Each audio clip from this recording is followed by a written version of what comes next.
The gunshot that killed Catherine's mother echoed through her nightmares for 3 years before she finally learned the name of the man who pulled the trigger. Catherine Fairmont stood in the dusty mercantile of Florissant, Colorado, her hands trembling as she gripped a tin of coffee beans. The summer heat of 1882 pressed through the windows, making the small shop feel suffocating. She had come to this mountain town seeking work after her aunt passed, leaving her with nothing but a carpet bag and the pearl-handled derringer her mother had once carried.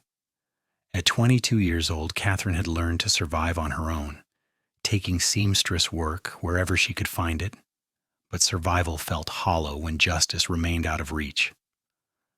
That woman had it coming, a voice drawled from behind the counter, and Catherine's blood turned to ice. She turned slowly, her green eyes finding the speaker. A man in his 40s with graying whiskers and a silver belt buckle stood talking to the shopkeeper, his back partially turned to her. He wore expensive boots and carried himself with the arrogance of someone who had never faced consequences. "What did you say?" Catherine's voice cut through the lazy afternoon air like a blade. The man turned, his watery blue eyes narrowing as he looked her up and down. "Wasn't talking to you, miss." "You said a woman had it coming. What woman?" Her heart hammered against her ribs, but she kept her voice steady. The shopkeeper, a nervous man named Mr. Peters, cleared his throat. "Miss Fairmont, please.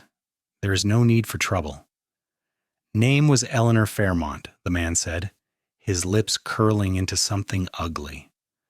Thought she could stand up to progress, thought she could block the railroad from coming through her property down in New Mexico territory. Woman needed to learn her place. I am Marcus Thornhill, and I make sure obstacles get removed. The tin of coffee beans hit the floor with a crash. Catherine's entire world narrowed to the man in front of her, the man who had just confessed to orchestrating her mother's death as casually as discussing the weather. Eleanor Fairmont had owned a small ranch, had stood firm when railroad men tried to intimidate her into selling. Catherine had been 19, away visiting her aunt in Santa Fe when the telegram came. Her mother had been shot in their barn, and the killer had never been found. "You murdered her," Catherine said, her voice shaking now, not with fear, but with 3 years of grief crystallizing into rage. Marcus Thornhill laughed. Actually laughed. "Prove it." That dried-up old woman probably got what she deserved for being stubborn.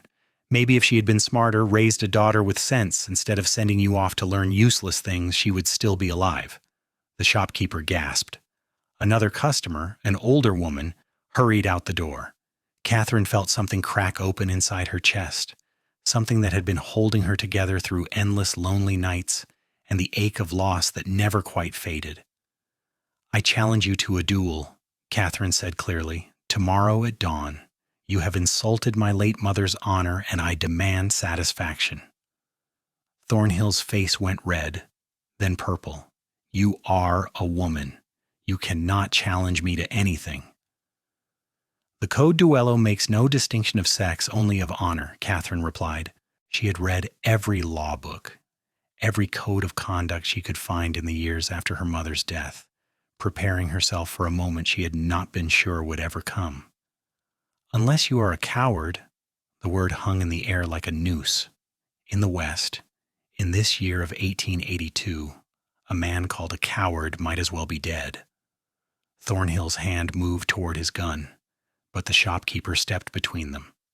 "Not in my store," Mr. Peters said firmly. "If you are going to do this, do it proper." Thornhill's eyes glittered with malice. "Fine. Dawn, behind the livery stable. And when I kill you, girl, maybe you will meet your mother in whatever hell women like you end up in." He stormed out, and Catherine stood perfectly still, trying to keep her knees from buckling. She had just challenged a man to a duel, a real duel.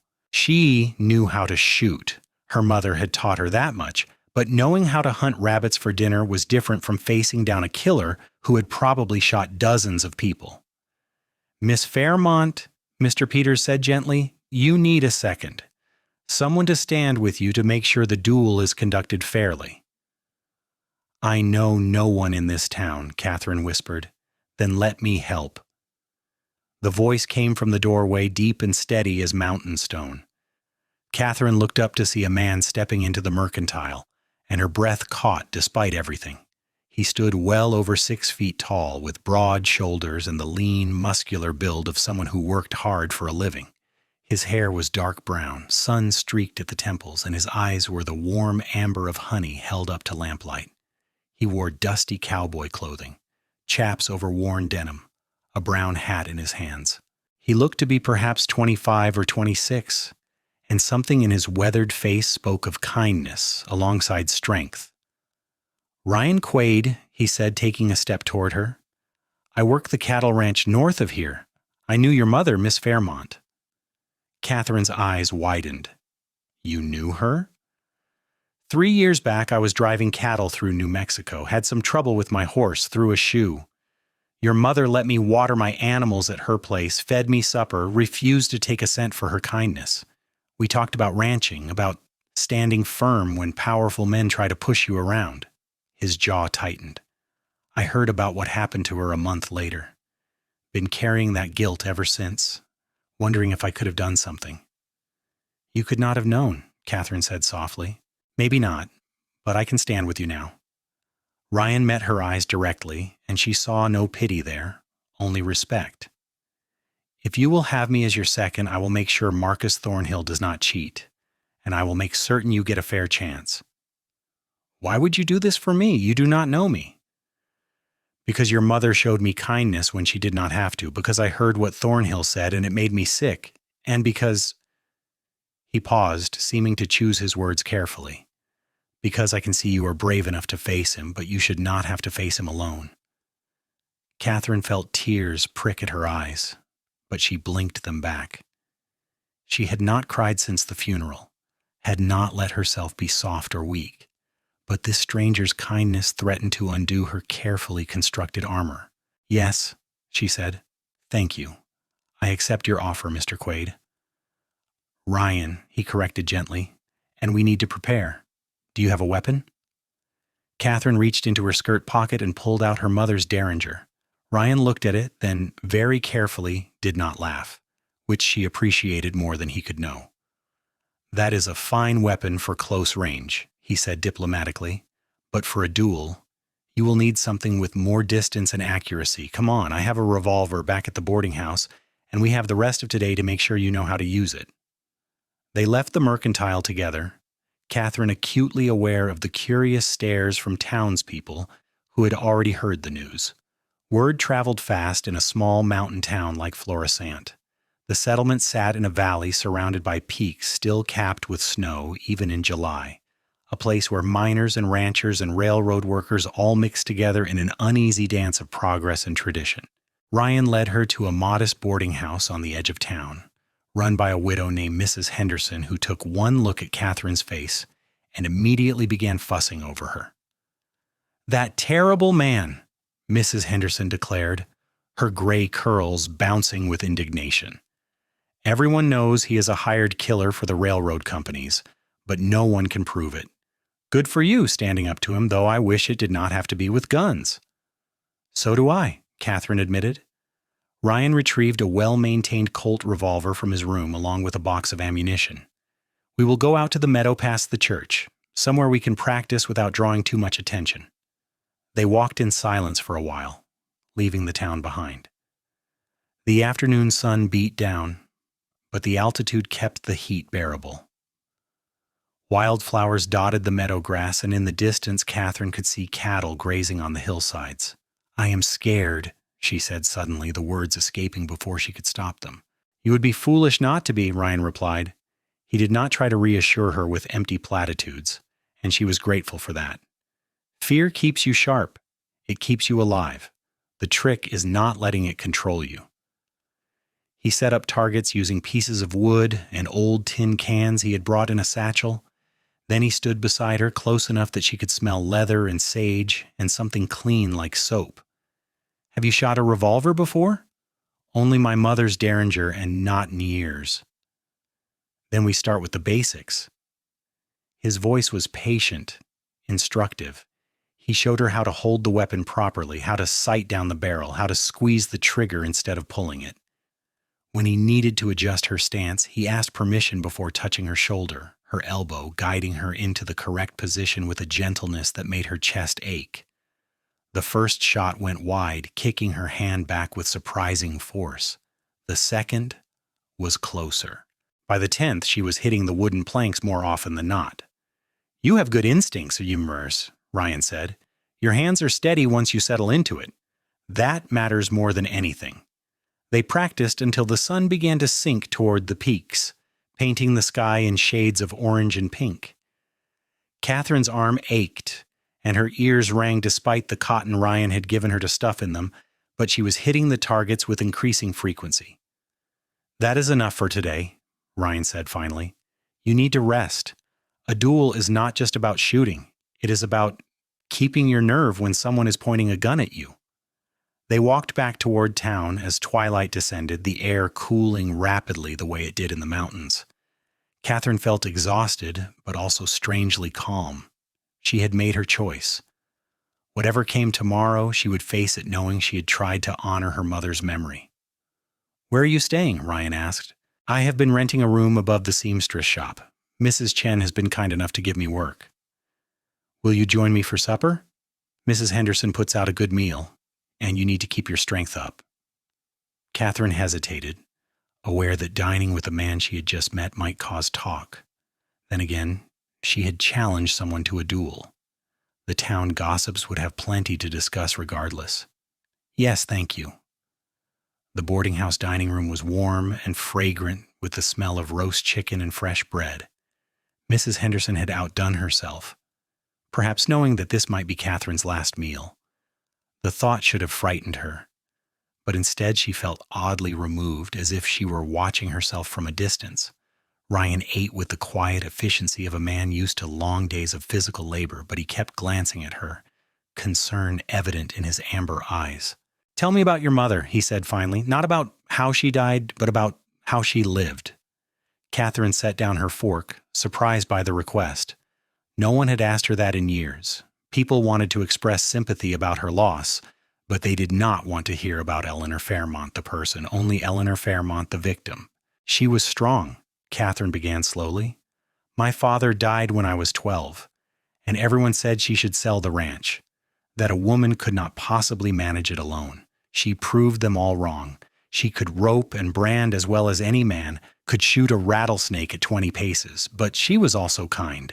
She took in an orphaned Navajo boy one winter, taught him to read and write alongside me. When he left to find his family the next spring, she gave him money and one of our best horses." "She sounds remarkable." "She was. She always said that being a woman in the West meant you had to be twice as tough and twice as smart, but you could never lose your heart. That was what separated us from the cruel men who used violence to get their way." Catherine's voice caught. "I hope she would be proud of what I'm doing tomorrow. Or maybe she would think I'm being foolish." "I think," Ryan said carefully, "that she would understand why you have to do this. Justice is not always legal, but that does not make it wrong." They finished the meal in companionable silence, and then Ryan walked her back to the seamstress shop. The streets were quiet now, most people tucked into their homes for the evening. A few oil lamps glowed in windows, and somewhere a dog barked. "Get some sleep if you can," Ryan said when they reached the shop's entrance. "I will be there at dawn. I will make sure everything is conducted properly." "Ryan," Catherine said, and he turned back to look at her. "Why are you really doing this?" "The truth." He was quiet for a long moment, his face shadowed in the dim light from the shop window. "Because I have spent 3 years drifting from ranch to ranch, working hard and keeping my head down, telling myself I was being smart and practical. But all I have been is a coward. Your mother was kind to me when I was a stranger, and I did nothing when she was killed. Maybe if more men stood up to people like Thornhill, there would be fewer graves filled with good people." "You are not a coward," Catherine said firmly. "Then neither are you. Tomorrow we face him together, and whatever happens, we face it with honor.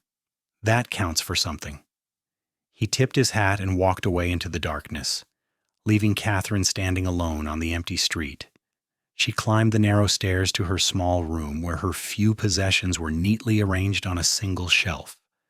The Derringer sat on her bedside table, but Ryan's revolver was now in her hands, heavy with possibility.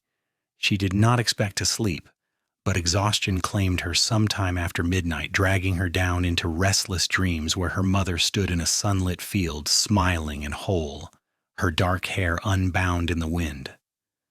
Catherine woke before dawn to someone knocking softly on her door. Mrs. Chen, the seamstress, stood in the hallway with a cup of tea and a worried expression. "I heard what happened yesterday," the older Chinese woman said in her precise English. "I do not want to see you hurt, but I understand honor. Here, drink this. It will settle your stomach." Catherine accepted the tea gratefully, her hands steadier than she expected. She dressed carefully in her simplest outfit, a dark blue dress that would not restrict her movement. She tied her blonde hair back in a severe bun, then looked at herself in the small mirror. Her mother's eyes looked back at her, the same green that had sparkled with life and determination. Catherine touched the glass as if she could reach through and find Eleanor waiting on the other side. "I am doing this for you," she whispered, "for both of us." Ryan was waiting outside when she descended the stairs, the pre-dawn light just beginning to gray the eastern sky. He looked as if he had not slept either, but his expression was calm and focused. He carried a doctor's bag in addition to his own weapons. "Doc Morrison agreed to be present as is proper for a duel," Ryan explained. "He will be there to treat any injuries." "You mean to confirm the death," Catherine said bluntly. "That too." They walked through the silent town toward the livery stable, their footsteps echoing on the wooden boardwalks. Catherine's heart was beating hard now, her mouth dry despite the tea. She was really going to do this. She was going to face down her mother's killer at 20 paces with a loaded gun. Marcus Thornhill was already there, standing with 2 other men near the corral fence. He looked supremely confident, almost bored, as if this duel was nothing more than an inconvenient chore. He had probably killed so many people that one more made no difference to him. Dr. Morrison waited near his horse and buggy, a portly man in his 50s with kind eyes and an air of resignation. He had probably seen too many young people die in stupid fights. "Miss Fairmont," he greeted her quietly. "I wish this was not necessary." "So do I, Doctor." One of Thornhill's men stepped forward, a lean fellow with a scar across his cheek. "I am Victor Landry, acting as second for Mr. Thornhill. Let us establish the terms. 20 paces, turn and fire on the count. Single shot. If both parties miss or suffer non-fatal wounds, honor is considered satisfied and the duel ends." "Agreed," Ryan said firmly. He looked at Catherine. "Is that acceptable to you?" "Yes." Ryan and Victor began marking out the paces, using a rope to measure the distance. The sky was lightening rapidly now, the peaks surrounding Florissant emerging from shadow like ancient giants waking. Catherine felt strangely detached from her body, as if she were floating above the scene, watching herself prepare to kill or be killed.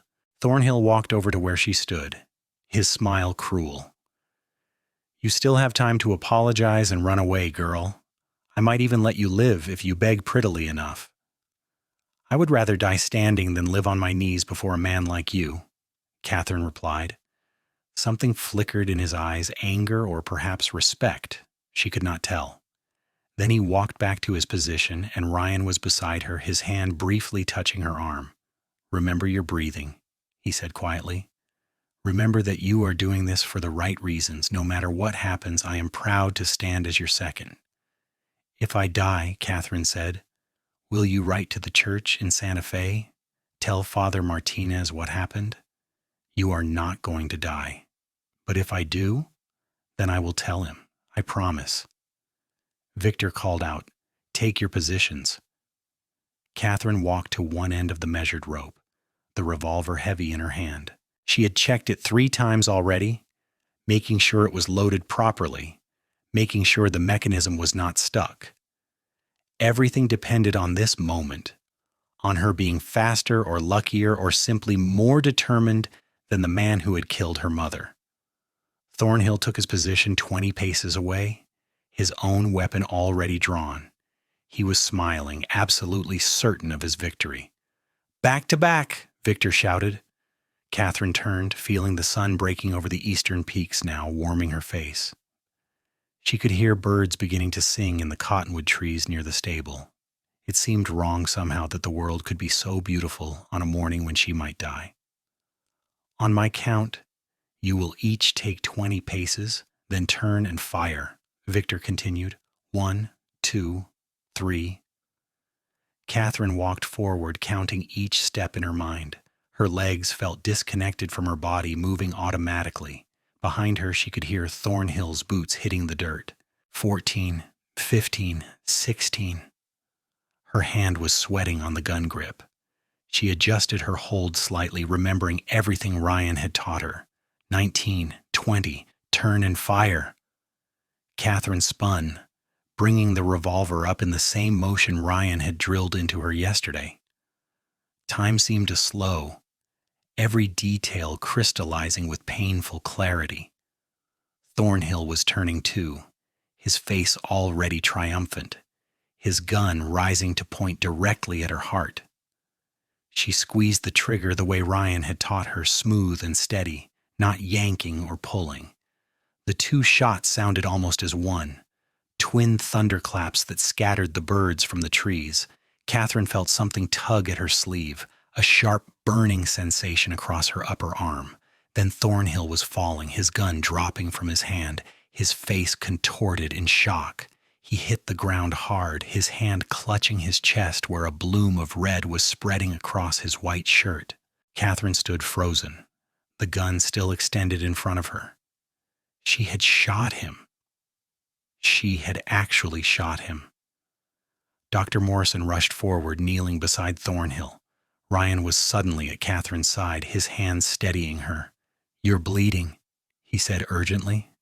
She looked down at her arm, seeing the tear in her sleeve where Thornhill's bullet had grazed her. It was bleeding, but not badly, just a shallow wound across the outside of her bicep. "I am all right," she managed to say. The doctor looked up from Thornhill's body, his expression grim. "He is dead, shot through the heart. Death would have been nearly instant." Catherine's legs gave out. Ryan caught her before she hit the ground, lowering her gently to sit on a nearby log. Her whole body was shaking now, violent tremors that she could not control. "You did it," Ryan said quietly. "You faced him and you won." "I killed him," Catherine whispered. "I killed a man." "You executed justice for your mother. There is a difference." Victor Landry approached, his expression unreadable. "It was a fair fight. Witnessed by myself, the doctor, and Mr. Quaid. The honor debt is settled." He looked at Catherine with something that might have been grudging respect. "Your mother would have been proud, miss, for what it is worth." He turned and walked away, followed by the other man who had come with Thornhill. They did not bother with the body, leaving the doctor to arrange for its removal. Catherine sat on the log while Ryan carefully cleaned and bandaged her arm. His hands were gentle, his touch sending unexpected warmth through her, despite the shock and cold that was setting in. "How do you feel?" he asked. "I do not know. Empty, relieved, scared, all of it at once. That is normal. Taking a life, even in a fair fight, even for justice, it changes you." He finished tying off the bandage. "But you are strong, Catherine. You will get through this." The sound of her first name on his lips made her look up at him, really look at him. His amber eyes were full of concern and something else, something warm and protective that made her heart beat faster for reasons that had nothing to do with fear. "Thank you for standing with me," she said. "I could not have done this without you." "Yes, you could have, but I'm glad you did not have to." The next few hours passed in a blur. The sheriff arrived, a grizzled old man named Harrison who had seen enough violence to be unimpressed by one more dead body. He took statements from everyone present, then informed Catherine that while he personally thought dueling was a damned fool way to settle disputes, it had been conducted according to the old codes, and he had no grounds to arrest anyone. Thornhill was wanted for questioning in 3 other territories, Sheriff Harrison added. "You probably did the world a favor, Miss Fairmont, though I would not recommend making a habit of shooting people." I do not intend to, Catherine assured him. By mid-morning, the town was buzzing with the news. Some people looked at Catherine with horror, others with admiration. The shopkeeper's wife crossed the street to avoid passing her, but Mrs. Henderson and Mrs. Chen both hugged her fiercely, and several other women whose husbands worked for the railroad came by to quietly thank her. Thornhill threatened my husband when he complained about safety conditions, one woman confided. You did what no one else dared to do. Catherine retreated to her room above the seamstress shop, overwhelmed by everything. She sat on her narrow bed, staring at her bandaged arm, trying to process what she had done. A knock came at her door near sunset. She opened it to find Ryan standing there with a basket covered in a checkered cloth. Mrs. Henderson sent food, he explained. She figured you might not feel like going downstairs for supper. That was kind of her. And you. They sat together in the small room, which suddenly felt even smaller with Ryan's large frame taking up space. He had removed his hat, and his hair was slightly mussed, making him look younger and less intimidating. How is your arm? He asked, sore, but the doctor said it should heal clean. Good. They ate in silence for a while. Cold chicken and fresh bread with butter. Catherine found she was hungrier than she expected, her body demanding fuel after the morning's trauma. What will you do now? Ryan asked finally. I do not know. I came to Florissant looking for work, but I do not know if I can stay here. Everywhere I go, people will see me as the woman who killed a man in a duel. Some will see it that way. Others will see you as brave. What do you see? Ryan set down his plate and looked at her directly.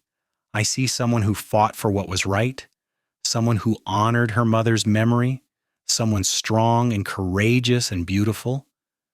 Catherine's breath caught. Beautiful? Yes, he said simply. I know I have no right to say such things. We only just met yesterday. But I cannot stop thinking about you, Catherine, about your bravery, your determination, the way you did not let fear stop you from doing what needed to be done. I was terrified, she admitted. But you did it anyway. That is real courage. He hesitated, then continued, I know this is sudden, and you have been through something terrible today, but I would like to court you if you would allow it, properly with respect and time for you to heal. Catherine's heart was racing again, but this time it was not from fear. She looked at Ryan's honest face, his amber eyes warm with hope and affection, and felt something loosen in her chest. She had been alone for so long, armored against the world, focused only on survival and revenge, but revenge had been taken now, and survival was not enough anymore. I would like that, she said quietly, very much. Ryan's smile was like sunrise breaking over the mountains, transforming his entire face with joy. Then let me do this right. Miss Catherine Fairmont, may I have the honor of calling on you tomorrow evening? Yes, Mr. Quaid. You may. He stood to leave, but paused at the door. For what it is worth, I think your mother would approve. Of the duel, and of me courting her daughter. She told me once that she hoped you would find a good man who respected your strength instead of fearing it.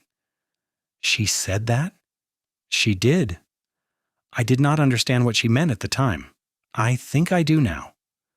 After he left, Catherine lay in bed watching the stars appear through her small window. She felt exhausted and shaken, but also strangely hopeful. Marcus Thornhill was dead. Justice had been served, and somehow in the midst of all that violence and pain, she had found someone who saw her as more than just a victim or a curiosity. The next few weeks passed in a gentle rhythm that felt like healing. Ryan called on her every evening, sometimes taking her for walks through the meadows outside town, other times simply sitting in Mrs. Henderson's parlor talking for hours. He told her about growing up on a ranch in Wyoming, about losing his parents to fever when he was 18 and drifting south looking for work. She told him about her childhood with her mother, about learning to rope and ride before she could properly read, about the pain of losing the ranch after Eleanor's death because Catherine had no legal claim to it as an unmarried woman. That is one of the injustices that needs changing, Ryan said firmly. Women should be able to own property in their own right. Tell that to the men who make the laws. Maybe someone should, maybe someone will. They talked about books and horses and the future of the West.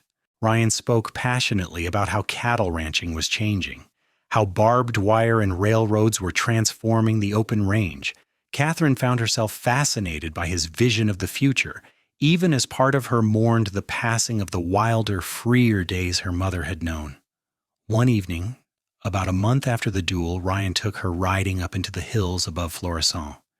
The aspens were just beginning to turn golden, promising the approach of autumn. They dismounted near a stream and sat on sun-warmed rocks, listening to the water tumble over stones. "I need to tell you something," Ryan said, his expression serious.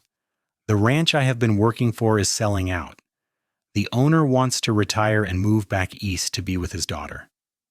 Catherine's heart sank. "You are leaving?" "That depends on you." "On me?" Ryan took her hand, his calloused palm warm against hers. "I have some money saved up. Not much, but enough to make an offer on a small place. There is a property about 10 miles from here, good water and grass, room to build. I have been thinking about settling down, starting my own ranch instead of working for other people." "That sounds wonderful, Ryan. I want you to be part of it, Catherine. I know it has not been long, but I have never been more certain of anything in my life. I am in love with you. I love your strength and your courage and your kindness. I love the way you stand up for what is right, even when it is dangerous. I love talking to you and riding with you and seeing your smile when you do not think anyone is watching." He squeezed her hand. "I am not asking you to marry me today, though God knows I want to. I am asking if you can see a future with me, if you can imagine building something together." Catherine felt tears sliding down her cheeks, but they were good tears, healing tears. "Yes," she whispered. "Yes, I can see it. I can see us building a ranch together, raising cattle and horses. I can see a home and a life and everything I thought I had lost when my mother died." "You are sure? It will be hard work, Catherine. Starting a ranch is not easy." "I am not afraid of hard work. My mother taught me that." She smiled through her tears. "And I am in love with you too, Ryan. I think I started falling for you when you stood as my second, when you believed I was brave enough to face Thornhill. No one had believed in me like that since my mother died." Ryan pulled her close, and she went willingly into his arms. He kissed her forehead, her cheeks, and finally her lips, gentle and reverent, as if she were something precious. Catherine kissed him back with all the emotion she had been holding inside, all the loneliness and loss and new fragile hope. When they finally pulled apart, both breathing hard, Ryan was grinning like a fool. "So is that a yes to courting with the intention of marriage?" "That is a yes to everything, you impossible man." They rode back to town in the twilight, hands linked between their horses, making plans. Ryan would buy the property and start building a house before winter came. Catherine would continue her seamstress work to add to their savings. Come spring, if all went well, they would marry. The news of their courtship spread through Florissant like wildfire. Most people seemed pleased, though a few of the more conservative matrons sniffed that it was unseemly for a woman who had killed a man to be talking about marriage so soon after. Catherine ignored them. She had faced down a killer at 20 paces. She could certainly handle disapproving gossip. Ryan bought the property in early September, a beautiful stretch of land with a clear creek running through it and mountain views that took Catherine's breath away. They spent every spare hour working on the house, with Ryan doing the heavy construction and Catherine helping where she could. Slowly, a cabin took shape, simple but sturdy, with a stone fireplace and windows that faced east to catch the morning sun. Other ranchers in the area, hearing that Ryan was building his own place, came to help. It was the way of the West, neighbors supporting neighbors. They brought tools and lumber and their strong backs, and what might have taken Ryan months alone was accomplished in weeks.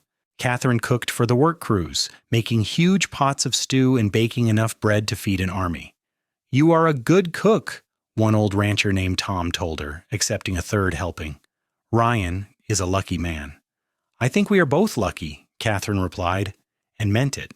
As the house neared completion, Ryan and Catherine began acquiring livestock. They started small, buying a dozen head of cattle and a few horses. Ryan taught Catherine the finer points of ranching, though she already knew more than most women from her years helping her mother. They worked side by side from dawn to dusk, falling into bed exhausted each night in their separate accommodations, Ryan at the new cabin and Catherine still in town. One October evening, with the aspens blazing gold around them and the first real cold snap in the air, Ryan took Catherine to their finished cabin. He had been working on something in secret, and when he opened the door, she gasped. He had built furniture, simple but beautiful pieces made from local pine. A table and chairs, a bed frame, shelves for books and dishes. He had even carved their initials into the mantel above the fireplace, intertwined in a heart. "This is our home," Ryan said quietly. "If you will have me, Catherine Fairmont, will you marry me?" He pulled a ring from his pocket, a simple gold band with a small sapphire that matched her eyes. Catherine knew that ring must have cost him dearly, that he had probably saved for months to afford it. "Yes," she said, her voice breaking with emotion. "Yes, 1,000 times yes." He slipped the ring onto her finger, and it fit perfectly. Then he was kissing her again, and she was kissing him back, their bodies pressed together in the doorway of their almost home. They were married in early November before the real winter set in. The ceremony took place in the small church in Florissant, with half the town in attendance. Catherine wore a dress she had made herself, ivory silk with lace at the collar and cuffs, simple but elegant. She carried wildflowers that had been dried and preserved from the summer meadows. Ryan wore his best suit, looking slightly uncomfortable in the formal clothing but impossibly handsome. When he saw Catherine walking down the aisle, his face lit up with such pure joy that several women in the congregation dabbed at their eyes. "Dearly beloved," the minister began, and Catherine felt her mother's presence so strongly it was almost physical. Eleanor would have loved Ryan, would have approved of this match. Catherine wished desperately that her mother could be there to see her married, but perhaps in some way she was. "I do," Ryan said firmly when asked if he would take Catherine as his wife. "I do," Catherine echoed, her voice strong and clear. They exchanged rings, spoke their vows, and sealed their marriage with a kiss that the congregation applauded enthusiastically. The reception was held at Mrs. Henderson's boarding house, which had been decorated with fall leaves and late-blooming flowers. There was dancing and food and more joy than Catherine had experienced in years. She danced with Ryan until her feet ached, then danced some more, giddy with happiness and possibility. As the sun set and the party began to wind down, Ryan borrowed a horse and wagon to take Catherine out to their ranch, their home. Someone had thoughtfully stocked the cabin with firewood and supplies, and someone else, probably Mrs. Henderson, had left a basket with supper and a bottle of wine. Ryan carried Catherine over the threshold, both of them laughing, and set her down gently in front of the fireplace. He built up the fire while she lit lamps, filling the cabin with warm light. "Hello, Mrs. Quaid," Ryan said, turning to look at her with wonder in his eyes. "Hello, husband," Catherine replied. They came together in the center of the room, kissing with rising passion. Ryan's hands were gentle as he began unlacing her dress, his touch reverent. Catherine helped him out of his jacket and shirt, marveling at the strength in his shoulders and chest, the evidence of all his hard work written on his body. They made their way to the bed Ryan had built, discovering each other with tenderness and desire. Catherine had been nervous about this part of marriage, knowing only vague details from whispered conversations with other women, but Ryan was patient and loving, making sure she was comfortable, that everything they did brought pleasure rather than pain.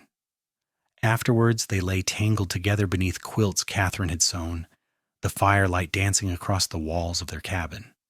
"Are you happy?" Ryan asked, his fingers tracing lazy patterns on her shoulder.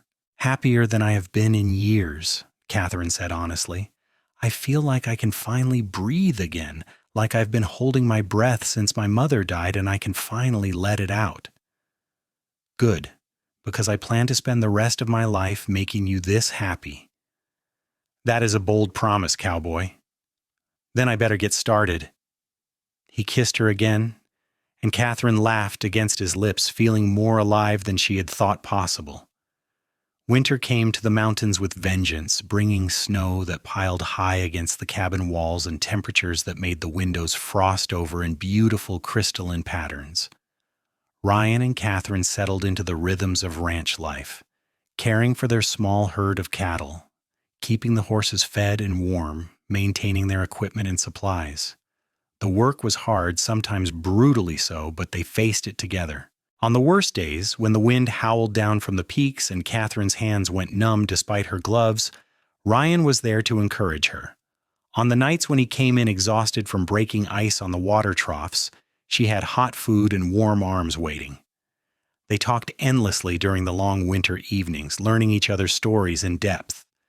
Ryan told her about the first time he got thrown by a horse breaking his arm at age 10. Catherine shared memories of her mother teaching her to shoot, the two of them spending afternoons targeting tin cans while Eleanor explained the importance of being able to protect yourself. "Do you ever regret it?" Ryan asked one night as they lay in bed listening to the wind. "Killing Thornhill, I mean." Catherine considered the question carefully. "No, not regret exactly. I wish I had never been put in a position where I had to do it. I wish my mother was still alive and none of it had been necessary, but given the situation, given who Thornhill was and what he did, I would make the same choice again. That takes real strength, Catherine. Facing the consequences of what we have to do, not hiding from them. You gave me that strength, standing as my second, believing in me. You made me feel like I could do anything." "You could," Ryan said simply. "You can." As winter slowly gave way to spring, bringing mud and melting snow and the first green shoots pushing through the cold earth, Catherine realized she was pregnant. She had suspected for a few weeks, but it was not until the morning sickness started that she was certain. She told Ryan one evening after supper, suddenly nervous about how he would react. They had talked about children in abstract terms, but actually having a baby was different from discussing the possibility. "You are sure?" Ryan asked, his eyes wide. "As sure as I can be without seeing a doctor. But my mother told me what the signs were, and I am experiencing all of them." Ryan let out a whoop of joy and swept her up in his arms, spinning her around the cabin. "We are going to have a baby. Catherine, we are going to be parents." His delight was infectious, and Catherine found herself laughing and crying at the same time. "You are happy about this?" "Happy? I am thrilled. Terrified, but thrilled." He set her down carefully, immediately solicitous. "Are you feeling all right? Do you need anything? Should you be resting?" "I am fine, Ryan. Women have babies all the time. I am not made of glass." But he insisted on doing more of the heavy ranch work after that, not wanting her to strain herself. Catherine humored him, knowing his protectiveness came from love, though she continued to help with everything she could manage.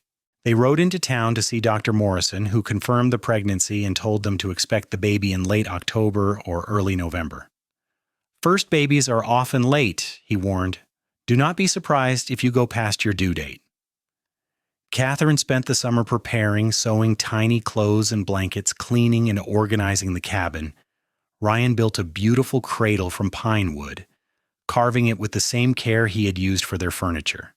They debated names endlessly, finally deciding on Eleanor if the baby was a girl, after Catherine's mother, and James, if it was a boy, after Ryan's father. The ranch was thriving. Their small herd had grown, and they had sold several horses to other ranchers at good prices. Money was still tight, but they were making it work through hard labor and careful management. In August, a traveling preacher came through Florissant and held a revival meeting. Catherine and Ryan attended, sitting with their neighbors and singing hymns under the summer stars. Afterwards, Catherine found herself talking to some of the other ranchers' wives, women who had become friends over the past year. "You look happy," one of them, Sarah, observed. "Marriage suits you." "It does," Catherine agreed. I never thought I would have this after losing my mother and the ranch. I thought I would spend my life alone." "Well, you are not alone now," Sarah said warmly. "You have Ryan, and soon you will have a little one. You have built a good life here, Catherine." It was true, Catherine realized. Somewhere between the duel and the courtship and building the ranch, she had stopped just surviving and started actually living. The grief for her mother would always be part of her, but it no longer consumed her. She had found purpose and love and a future worth fighting for. Labor came on a cold November night, earlier than expected. Catherine woke to contractions that took her breath away, and Ryan immediately rode for the doctor and Mrs. Henderson, who had delivered half the babies in Florissant. The labor was long and difficult, lasting through the night and into the next day. Ryan paced the cabin floor while Mrs. Henderson and Dr. Morrison tended to Catherine, offering her water and encouragement. "You are strong," Mrs. Henderson told her. "You faced down a killer with a gun. You can do this too." Catherine wanted to argue that facing Thornhill had been easier, but she saved her breath for pushing. Finally, as the sun was setting on the second day, she heard a baby's cry fill the cabin.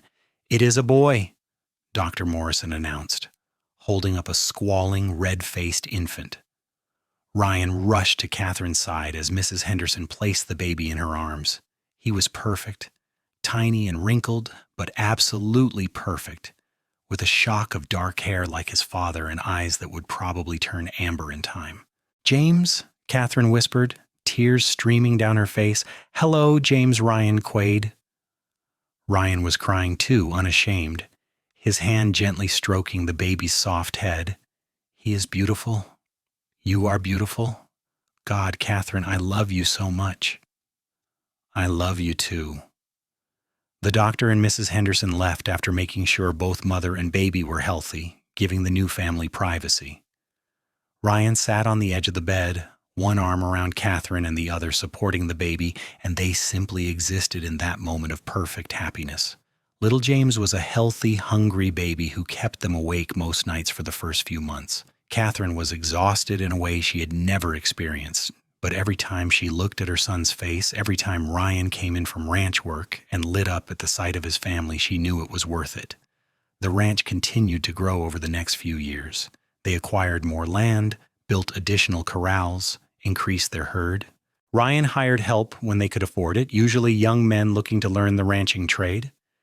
Catherine managed the household and helped with the ranch work when she could, though having a small child made that more challenging. When James was 2 years old, Catherine discovered she was pregnant again. This time the pregnancy felt easier, perhaps because she knew what to expect. Their daughter was born in the spring of 1886, a beautiful girl with Catherine's blonde hair and her grandmother's green eyes. They named her Eleanor, and Catherine held her newborn daughter and finally allowed herself to cry for everything she had lost and everything she had gained. Her mother would never meet these grandchildren, would never see the ranch Catherine and Ryan had built. But in some way, Eleanor lived on through her namesake, through the strength and determination Catherine had inherited and was now passing to her own children. Ryan was an extraordinary father, patient and loving with both children. Catherine often found him reading to them from the growing collection of books on their shelves, or teaching little James about horses and cattle, even though the boy was barely old enough to walk properly. "You're good at this," she told him one evening, watching him rock baby Eleanor to sleep while James played with wooden blocks at his feet. "I had good examples," Ryan replied. "My parents before they died, and your mother's stories you have told me. I want our children to grow up knowing they are loved, that they can be anything they want to be."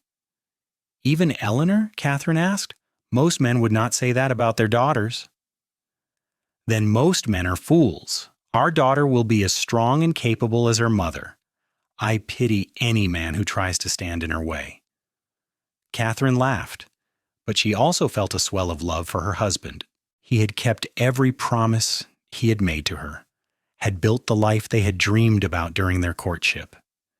In the summer of 1887, the territorial government finally convicted several railroad executives of ordering violence against property owners who refused to sell. It turned out Marcus Thornhill had been one of dozens of hired killers working for the companies, and his death had helped break open the investigation. Your mother got justice after all, Ryan told Catherine when they heard the news. Not just from you, but from the law, too. I wish she could know that, Catherine said quietly. Maybe she does. Maybe she's watching over all of us. That autumn, 5 years after the duel, Catherine made a trip back to New Mexico territory. Ryan came with her, and they brought the children to see the land where Eleanor Fairmont had lived and died.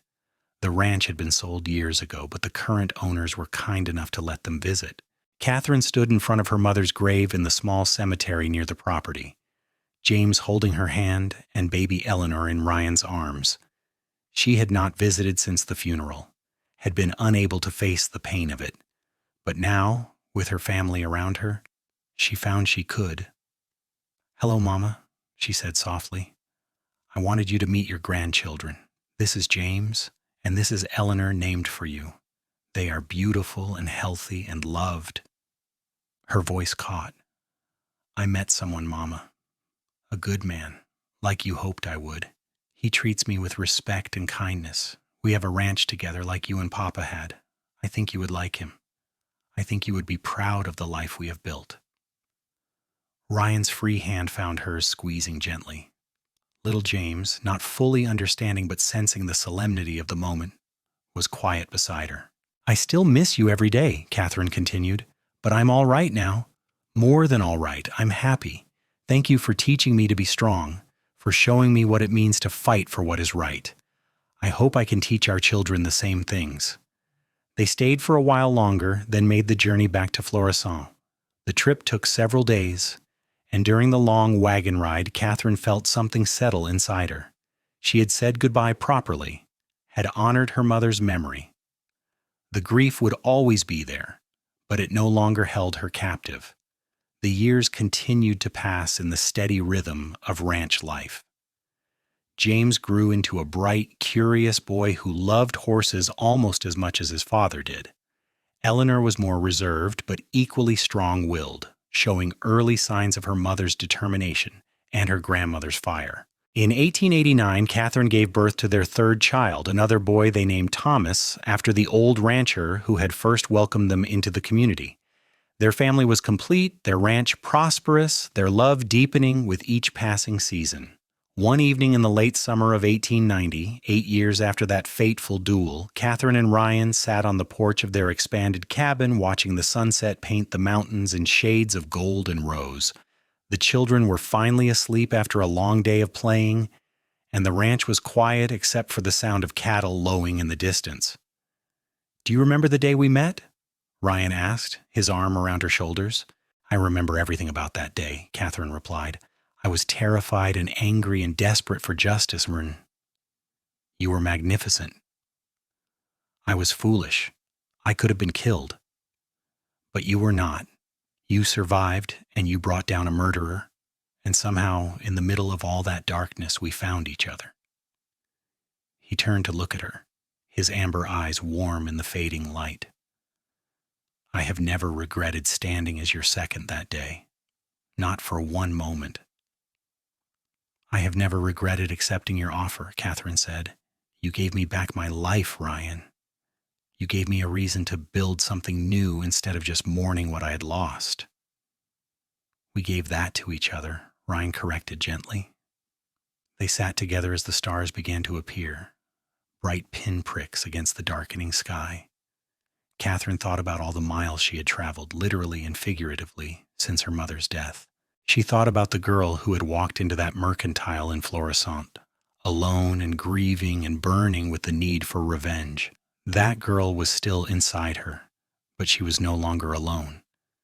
She had a partner who respected her strength, children who would carry forward her mother's legacy, and a home built on love and hard work. "Thank you for standing with me," she said quietly, "not just that day, but every day since." "Always," Ryan promised, "for as long as we both shall live." And he kept that promise through drought years and harsh winters, through the joys of watching their children grow and the sorrows that inevitably came with life. They built something that lasted, something worth fighting for, something that honored the memory of Eleanor Fairmont while creating new memories for future generations. Years later, when their children were grown and starting families of their own, Catherine would tell them the story of the duel. She would explain about their grandmother Eleanor, about the injustice that had been done and the justice that had been served. She would tell them about their father standing as her second, about his pride and support in a moment when she had needed it most. "Your father gave me the courage to face my demons," she would say, "and in return I gave him my heart. That is what real love is. Not just passion, though we had that too, but partnership. Standing together when things are hard, believing in each other's strength." Young Eleanor, grown now into a fierce and independent woman, would ask, "Do you regret killing that man, Mother?" And Catherine would answer honestly, as she always did, "I regret that it was necessary. I regret that my mother is not here to see all of you, to know the wonderful people you have become. But do I regret standing up for what was right? Do I regret honoring her memory? No. Never. And I hope if you are ever faced with injustice, you will have the courage to stand against it too." But all of that was still to come. On this evening in 1890, Catherine and Ryan simply sat together on their porch, watching the night settle over their land, their children safe in the home they had built with their own hands. The morning after that peaceful evening, Catherine woke to find Ryan already up, standing at the window of their bedroom with a thoughtful expression. "What are you thinking about?" she asked, stretching beneath the quilts. "The future," he said, turning to smile at her. "Tom stopped by yesterday while you were in town. He is getting too old to manage his spread alone, and he asked if we might be interested in buying his property.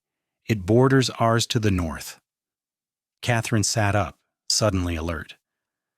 "That would nearly double our land." "It would. We've been doing well, saving carefully. We could afford it, though it would take most of our reserves." He came to sit on the edge of the bed. "But I wanted to discuss it with you first. We built this ranch together, and any decision about expanding should be made together." It was one of the things Catherine loved most about Ryan, the way he treated her as an equal partner rather than just a wife to be consulted after the fact. She thought about the proposal, turning it over in her mind. "Tom's land has that beautiful meadow where we take the children for picnics," she said slowly, "and the water rights would be valuable. But it would also mean more work, probably hiring additional help permanently." "James is old enough to start taking on real responsibilities," Ryan pointed out. "In a few years, Eleanor will be too. We would be building something for them to inherit." Catherine felt a flutter of emotion at the thought. Her mother's ranch had been lost because Eleanor had no legal way to pass it to her daughter. But laws were changing slowly, and Catherine was determined that her children, daughters included, would inherit the Quaid Ranch. "Let us make the offer," she decided. Let us keep building." The purchase went through in early autumn, and suddenly the Quaid Ranch was one of the larger operations in the area. Ryan hired 2 permanent ranch hands, young men from town who were grateful for steady work. Catherine found herself managing not just their household, but also the financial records and supply orders for the entire operation.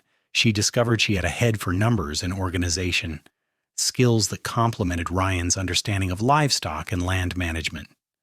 Together they made the ranch not just survive, but thrive. The community around them was growing too.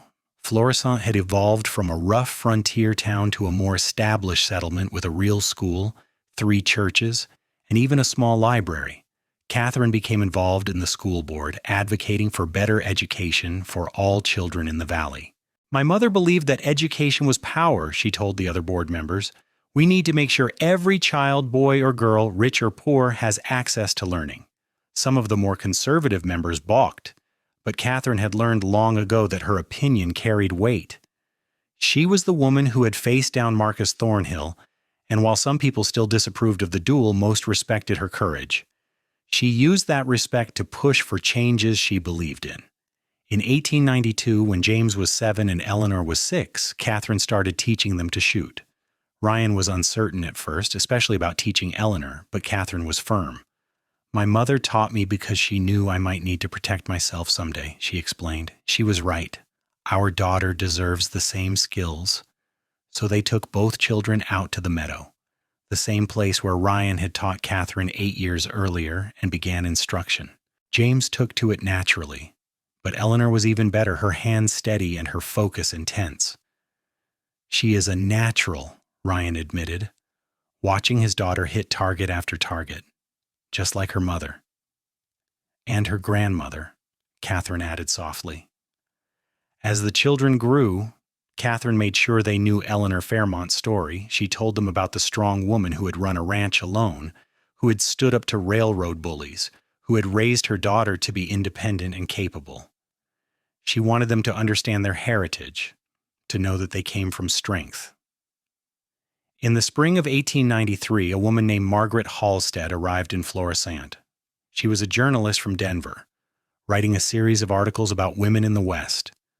Someone had told her about Catherine's duel, and she wanted to interview her for the story. Catherine was reluctant at first, not wanting to dredge up old memories or draw attention to herself, but Ryan encouraged her. "Your story matters," he said. "It might inspire other women who are facing injustice." So Catherine agreed to the interview, sitting in the parlor of their ranch house while Margaret Halstead took notes. "Why did you challenge Thornhill to a duel?" Margaret asked. "Because he murdered my mother and the law had done nothing," Catherine answered simply, "because sometimes justice has to be taken into your own hands, even when it is dangerous." "Do you think women should resolve disputes with violence?" "I think women, like men, should have the right to defend their honor and seek justice when they have been wronged. I do not advocate violence as a first resort, but I will not apologize for standing up for what was right." The article was published a month later, and suddenly Catherine found herself the subject of both praise and criticism from people she had never met. Some called her a hero, others a dangerous example. Catherine ignored both extremes and focused on her family and her ranch. But the attention did have one positive effect. Other women began writing to her, telling their own stories of injustice and asking for advice. Catherine answered every letter, offering what guidance she could. She realized that by standing up to Thornhill, by surviving and thriving afterwards, she had become a symbol of something larger than herself. "You are making a difference, Ridurora," Ryan told her one evening, as she finished another letter by lamplight. "I'm just telling the truth about what happened." Sometimes that is the most powerful thing we can do. The years continued their steady march. The children grew from curious youngsters into capable young people. James developed his father's love of ranching and his mother's sense of justice. Eleanor combined her grandmother's fire with her father's steadiness, growing into a formidable young woman. Little Thomas, quieter than his siblings, showed an early talent for music and mathematics. In 1895, the territorial legislature passed new property laws that gave married women more rights to own and inherit land. Catherine wept when she heard the news, thinking of her mother and all the women like her who had lost everything because the law did not recognize their rights. "Things are changing," Ryan said, holding her close. "Slowly, but they are changing. Not fast enough, but yes, changing." That same year, Catherine learned that the railroad company that had employed Marcus Thornhill had finally been forced to pay restitution to the families of the people their hired killers had murdered. The amount offered to Eleanor Fairmont's estate was substantial, enough to secure their children's futures. "Your mother got justice after all," Ryan said when the check arrived. "Legal, official justice." Catherine looked at the check, then carefully put it in the bank account they had established for the children's education. This money came from her strength, from her refusal to back down. "I want our children to use it to make the world better." As the century drew to a close, the Quaid Ranch was firmly established as one of the most successful operations in the region. They had weathered droughts and harsh winters, economic downturns, and personal challenges. Through it all, Catherine and Ryan had stood together, their love deepening with each shared trial and triumph. On their 15th wedding anniversary in November of 1897, Ryan took Catherine back to the meadow where they had first practiced shooting, where he had taught her to defend herself. "Do you remember that day?"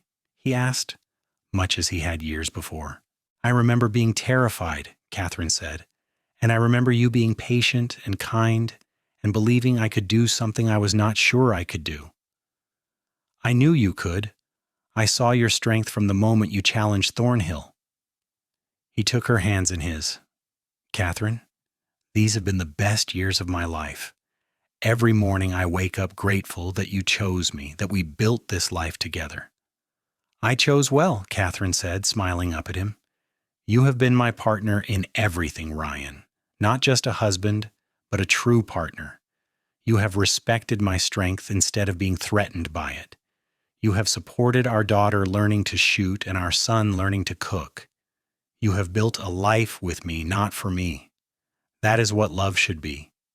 They stood together in the meadow, older now but still strong, still connected by the bond that had formed over a duel and deepened through years of shared life.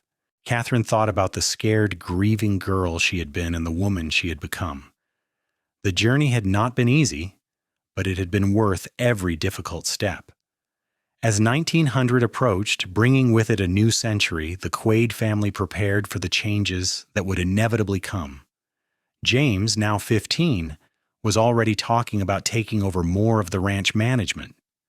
Eleanor, 14, had announced her intention to become a lawyer, wanting to fight injustice through the legal system.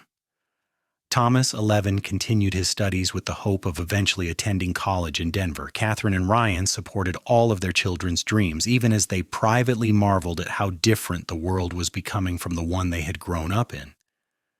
"Do you think our grandchildren will even remember what the Old West was like?" Catherine asked one evening. "Maybe not firsthand," Ryan admitted, "but they will know the stories. They will know about their great-grandmother Eleanor, about your courage in facing Thornhill, about how we built this ranch from nothing. Those stories will matter." And he was right. In the years that followed, as the Quaid children grew and married and had children of their own, the stories were passed down. The ranch remained in the family, expanded and modernized, but still carrying the name and legacy of Catherine and Ryan. James married a school teacher named Ruth and took over primary management of the ranch, proving himself as capable as his father. Eleanor became one of the first female lawyers in Colorado, dedicating her career to helping women secure their property rights. Thomas attended the university in Denver and became a professor of mathematics, though he always came home for holidays and helped with the ranch when needed. Catherine and Ryan became grandparents 8 times over, and they greeted each new grandchild with the same joy and wonder they had felt with their own children. They taught the grandchildren to ride and shoot, to work hard and stand up for what was right, to honor their heritage while building their own futures. In the spring of 1910, now in their early 50s, Catherine and Ryan took a trip back to New Mexico territory one last time. They visited Eleanor Fairmont's grave, which Catherine had arranged to have properly maintained with a beautiful headstone. "She would be so proud of you," Ryan said quietly, "of everything you have accomplished, everything you have become." "She would be proud of us," Catherine corrected, "of what we built together." They stood together at the grave, their grown children's families back in Colorado waiting for their return. Catherine felt a sense of peace she had not fully experienced before. She had honored her mother's memory not just through the duel, but through living a life of strength and purpose, through raising children who would carry that legacy forward. "Are you ready to go home?" Ryan asked. "Yes," Catherine said, taking his hand. "I am ready." They returned to the ranch in early summer, welcomed back by their children and grandchildren. That evening they sat on their porch as they had done thousands of times before, watching the sunset paint the mountains in familiar shades of gold. "We have had a good life," Ryan said. "We have had an extraordinary life," Catherine corrected. "We have loved deeply, worked hard, raised good children, and made a difference in the world. What more could anyone ask for?" "Nothing," Ryan said, pulling her close. "Absolutely nothing." The years continued, bringing both joys and sorrows as they always did. Catherine and Ryan grew older together, their hair graying and their bodies slowing, but their love remaining constant. They celebrated their 40th anniversary in 1937, surrounded by children, grandchildren, and even a few great-grandchildren. At the celebration, Eleanor asked her mother, now in her 70s, if she had any regrets. Catherine thought about the question carefully, as she always did with important things. I regret that your grandmother did not live to see all of this, she said finally, gesturing to the assembled family. I regret the violence that took her from me. But do I regret the choices I made afterwards? Do I regret challenging Thornhill, marrying your father, building this ranch and this family? No. Those choices brought me here, to this moment, surrounded by people I love. I would not change that for anything. Ryan, sitting beside her, squeezed her hand. After 40 years of marriage, they could often communicate without words. He knew exactly what she was feeling, just as she knew his heart. Your mother is the bravest person I have ever known, he told their children. She faced down a killer to honor her mother's memory, but more than that, she had the courage to build something new from the ashes of grief. She taught me what it means to be strong, to be just, to be kind even when the world is hard. You taught me the same things, Catherine said softly. We taught each other. As the party continued around them, Catherine reflected on the long road that had brought her to this moment. From the mercantile in Florissant where she had confronted Thornhill, through the duel at dawn, and the years of building the ranch, through raising children and fighting for justice and growing old with the man she loved, it had been a remarkable journey. The girl who had stood at 20 paces from her mother's killer could never have imagined this future. But the woman she had become knew that every trial, every challenge, every moment of fear and courage had been necessary to create the life she now lived. Ryan Quaid had stood as her second with pride on that fateful morning in 1882, and he had continued to stand beside her through every day that followed. Together they had built not just a ranch, but a legacy of love, strength, and justice that would echo through the generations to come. And on that evening in 1937, surrounded by the family they had created and the life they had built, Catherine knew with absolute certainty that she had honored her mother's memory in the best possible way, not just through one act of courage, but through a lifetime of standing firm, speaking truth, and loving fully. As the sun set over the Colorado mountains one more time, painting the sky in the colors of hope and promise, Catherine and Ryan sat together in the peace of a life well lived. Their story, which had begun with gunshots and grief, had become something beautiful and enduring, a testament to the power of love to heal even the deepest wounds and build something extraordinary from the ashes of loss. And that, Catherine thought, was the greatest justice of all.